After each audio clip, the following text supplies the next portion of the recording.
जय हिंद, जय Bharat student. Welcome to at my channel गणित की चौपाल। Dear student, we have completed all the algebraic methods related to solving of linear equation. Today we are going to start our next question, question number 2 of exercise 3.5, class 10th, subject maths. What is the question? For which value of a and b, does the following pair of linear equation have an infinite number of solution? Means a and b की क्या values होंगी जिससे ये दोनों equations infinite number of solutions हमें provide करें।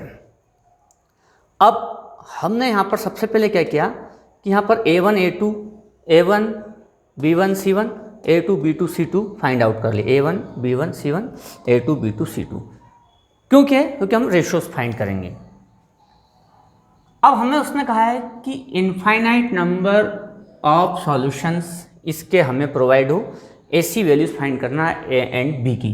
तो हम यहाँ लिखेंगे फॉर many infinite solution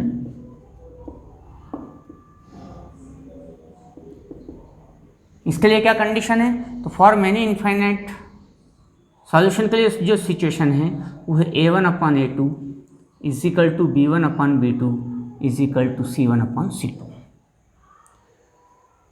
अगर ये सिचुएशन बनती है तो मैनी इनफाइनाइट सॉल्यूशन होंगे, और अगर मैनी इनफाइनाइट सॉल्यूशंस हैं तो फिर ये सिचुएशंस बनती है, दोनों एक दूसरे से कोरिलेटेड है।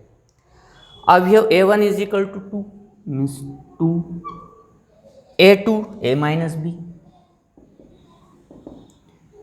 b1 3 upon b2 a plus b, c1 7 c2 3a plus b minus 2 3a plus b minus 2। अब यहाँ पर आप देखेंगे ये तीनों ही रेशोज़ आपस में इक्वल हैं, तो सॉल्यूशंस के लिए हम किसी भी दो रेशोज़ को आपस में इक्वल लेकर के चलेंगे और आगे की ओर सॉल्यूशंस करेंगे। देखते हैं कैसे। अब तीनों ही रेशोज़ इक्वल हैं तो मैंने पहले इन दोनों को एक साथ लिया, 2 upon a minus b is equal to 3 upon a plus b. Solve किया हमने इसको, क्रॉस मल्टीप्लाई, इसका मल्टीप्लाई इधर इसका है, 2 का मल्टीप्लाई इससे हुआ 2a प्लस 2b एंड 3 का मल्टीप्लाई हुआ 3a माइनस 3b। इसको ट्रांसफ़र किया 2a plus 2b minus 3a plus 3b is equal to 0। Then we get 2a minus 3a means minus a, 2b plus 3b means 5b is equal to 0. This is equation 1. अभी हमने ये दो ratios एक साथ लिए थे, अब आप कोई से दो डिफरेंट रेशो एक साथ ले सकते हैं। मीन्स इसके साथ ये भी ले सकते हैं, इसके साथ ये भी ले सकते हैं, आप फ्री हैं। मैंने इन दोनों को एक साथ लिया, आप इसको इसके साथ लेंगे तो उससे कोई फ़र्क नहीं पड़ेगा। आप चेक भी कर सकते हैं कि क्या फ़र्क पड़ता है। हमने इसको साथ में लिया, 3 upon a plus b is equal to 7 upon 3a plus b minus 2। Cross multiply 3 3 या 9a plus 3b minus 6 is equal to 7a plus 7b। Transfer किया 9a plus 3b minus 6 minus 7a minus 7b is equal to 0। 9a minus 7a means 2a, 3b minus 7b means minus 4b, minus 6 as it is equal to 0। This is second linear equation. This is first linear equation, this is second linear equation. अब इन दोनों linear equations को आपको जो भी method suitable लगे उससे solve करेंगे तो आपकी ए एंड बी की वैल्यूज़ आ जाएंगी। इसको वैसे ही सॉल्व करना है जैसे आप x और y को वेरिएबल मान करके सॉल्व करते थे। सेम टू सेम यहाँ पर a और b को वेरिएबल मान करके आप सॉल्व कीजिए। आपको जो मेथड सूटेबल लगे, सब्स्टिट्यूशन मेथड, एलिमिनेशन मेथड और क्रॉस मल्टीप्लिकेशन मेथड, इससे आपकी a एंड b की वैल्यूज़ आएगी। तो वो जो a एंड b की वैल्यूज़ है उसको अगर हम यहाँ पर रखते हैं तो फिर ये मैनी इनफाइनाइट सॉल्यूशंस प्रोवाइड करती है। तो इस टाइप के क्वेश्चन में आपको यही ध्यान रखना है कि वो जिस सॉल्यूशंस की बात करता है उसी का सिस्टम लेकर के आप सॉल्व कीजिए, आप सॉल्यूशंस तक पहुंच जाएंगे। क्वेश्चन नंबर 2 उसका सेकंड, क्वेश्चन नंबर 2 का फर्स्ट हमने अभी सॉल्व किया। क्वेश्चन नंबर 2 इसका second question, for which value of k, यहाँ पर k का यूज़ किया गया, will be following pair of linear equation have no solution. k की क्या वैल्यू यहाँ पर पुट की जाए कि ये जो सिस्टम है इसका नो सॉल्यूशन रिजल्ट आए। तो हम यहाँ पर वही एक a1 b1 आप लिख लें पहले, और जब हम सॉल्यूशन करेंगे, मैं यहाँ नहीं लिख रहा हूँ, तो क्या फाइंड करना है, नो सॉल्यूशन। तो for no solution, for no solution इसके लिए क्या कंडीशंस है, a1/a2 is equal to b1/b2 is not equal to c1/c2। We have a1 3, a2 coefficient of x means 2k - 1 is equal to b1/b2 b1 1, b2 k - 1 is not equal to c1/c2। अब यहाँ पर ये दोनों values equal हैं तो हम इन दोनों को लेकर के चलते हैं।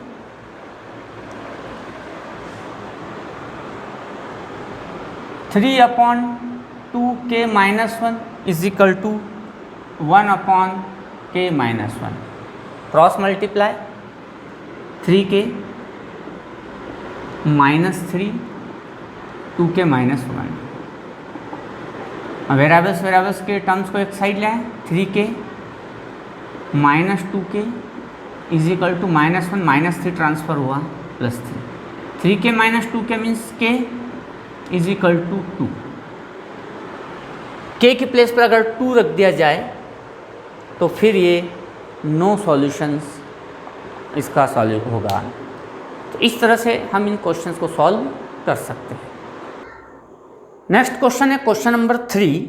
इसमें पेयर ऑफ लीनियर इक्वेशंस दी है और उसको आपको सब्स्टिट्यूशन मेथड, एलिमिनेशन मेथड और क्रॉस मल्टीप्लिकेशन मेथड से इसको सॉल्व करना है।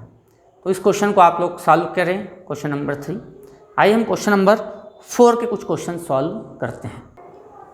Next question, question number 4 first. अब क्वेश्चंस को पढ़कर एक लीनियर इक्वेशंस में कन्वर्ट करने की मेथड मैंने आपको बताई है। दो सिचुएशन को सेपरेट कीजिए, उसमें दो ऑब्जेक्टिव होंगे, उनमें से एक को x और एक को y मानिए, उससे फर्स्ट इक्वेशन बनेगी, सेकंड कंडीशन से सेकंड इक्वेशन बनेगी। क्वेश्चंस को आप ध्यान से पढ़िए तो आपको इजीली सॉल्यूशंस बनते जाएंगे। A part of monthly hostel charges is fixed and the remaining depends on the number of days one has taken food. Hostel का जो चार्ज है उसमें एक पार्ट तो फिक्स्ड है, आपको उतना तो देना ही है, चाहे आप हॉस्टल में 1 दिन रुकें या 30 दिन रुकें। इसके अलावा जो दूसरा पार्ट है वो वेरिएबल है, वो उतने दिन का ही फूड की कॉस्ट है जितने दिन आप वहाँ पे लंच लेंगे या नहीं लेंगे तो नहीं लगेगा। When a student A take foods for 20 days has to pay ₹1000। अब एक स्टूडेंट ने 1000 रुपीज़ हॉस्टल का पे किया। अब हॉस्टल का पे क्या मीन्स उसमें फिक्स्ड चार्ज भी है और फूड का चार्ज भी है, दोनों मिलकर के ₹1000 हुए। ये आपकी कंडीशन फर्स्ट हो गई as hostel charge. Whereas a student B who takes food for 26 days, इसने ज़्यादा दिन फूड लिया, इसने केवल 20 डेज ही लिया था। पे ₹1180, ये कंडीशन सेकंड हो गई। तो कंडीशन सेकंड की अगर मैं बात करता हूँ तो उसमें जो स्टूडेंट है उसका फिक्स्ड चार्ज प्लस फूड का चार्ज पर डे के हिसाब से मिला करके वो पे कर रहा है 1180। Find the fixed charge and the cost of food per day. तो हॉस्टल चार्ज का जो टोटल अमाउंट है उसमें एक पार्ट फिक्स्ड है और एक पार्ट आपने जितने दिन फूड लिया है वो पर डे के हिसाब से चार्ज होगा। तो आपको दोनों को सेपरेट करना है।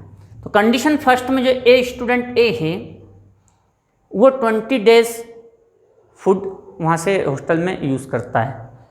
तो जो फिक्स्ड चार्ज है उसको हमने मान लिया, let the fixed charge of hostel is ₹X and the cost of food per day, cost of food per day लिखना कंपलसरी है, इज ₹Y। अब एक स्टूडेंट 20 डेज रहता है, अब वो 20 डेज रहे या 30 डेज रहे उसको फिक्स्ड चार्ज तो पूरा देना है, मीन्स ₹X।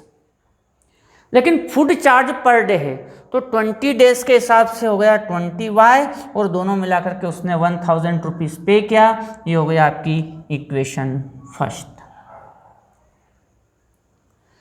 अब कंडीशन सेकंड स्टूडेंट बी के लिए है, वो 26 डेज तक फूड हॉस्टल से लेता है। तो वो 26 डेज ले या 1 डे फूड यूज़ करे उससे कोई मतलब नहीं, फिक्स्ड चार्ज तो पूरा ही लगेगा, वो है ₹X। लेकिन फूड का आप जितने डेज यूज़ करेंगे उतना डेज, तो 26 डेज के हिसाब से हो गया 26 टाइम्स Y और ये दोनों मिलके वो पे करता है 1180। ये हो गया आपकी इक्वेशन सेकेंड।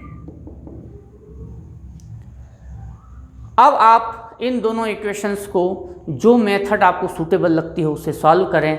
अदरवाइज अगर आपको लिखा है कि आपको इसी मेथड से सॉल्व करना है तो आप उस पर्टिकुलर मेथड से फिर इसको सॉल्व करें। x एंड y की वैल्यू निकालें। x फिक्स्ड चार्ज है तो आपको पता लग जाएगा कितना लगेगा, और y फूड पर डे के हिसाब से है तो y की वैल्यू से आपको पता चल जाएगा। क्वेश्चन नंबर 4 का सेकंड आप इजीली कर पाएंगे क्योंकि जो फ्रैक्शन से रिलेटेड जो क्वेश्चंस हैं वो कैसे करना है उसको मैंने पहले एक्सरसाइज में आए थे, हम वहाँ पर उसको सॉल्व कर चुके हैं। इसलिए क्वेश्चन नंबर 4 का सेकंड आप लोग सॉल्व कीजिए। बाकी के बचे हुए जो क्वेश्चंस हैं हम हमारे नेक्स्ट वीडियो में सॉल्व करेंगे। तब तक के लिए जय हिंद, जय भारत।